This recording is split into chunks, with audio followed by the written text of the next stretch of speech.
வற்றாயிருப்புன்னு சொல்லுவாங்களே, அத மாதிரியான ஒருத்திய இன்றையிலிருந்து உங்களுக்கு அதிகரிக்கணும்.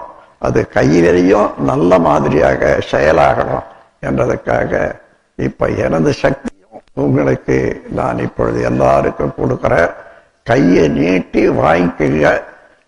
கண்ணு இங்கே என் பேர்ல இருந்தால் பரவாயில்ல, கை மேல நினைவு இருக்கணும், உங்க கை மேலேயே நினைவு இருக்கணும்.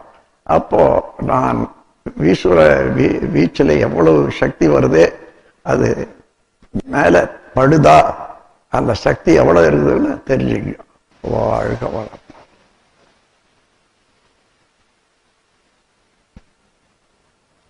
வாழ்க வளம். இப்ப கவனிச்சு பாருங்க,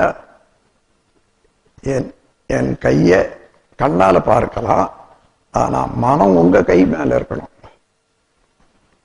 அலை அலையா கையில வந்து வீசுகிறதா, அப்படியே வாங்கி வச்சுக்கோ. நீங்க எத்தனை பேருக்கு இனிஷியேஷன் கொடுத்தாலும் உங்களுடைய ஜீவகாந்த சக்தி குறைபடாது. வாழ்க வளமுடன். வாழ்க.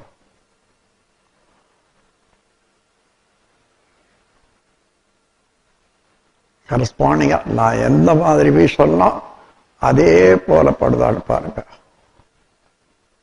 இது எங்க இருந்தும் கூட பாயும்.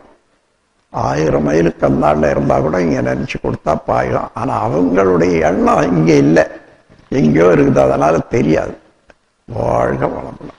அருட்பேராற்றல் கருணையினால் அனைவரும் உடல் நலம், நீளாயுள், நிறை செல்வம், உயர்ப்புகள், மெஞ்ஞானம் ஓங்கி வாழ்வீர்கள். வாழ்க வளம்.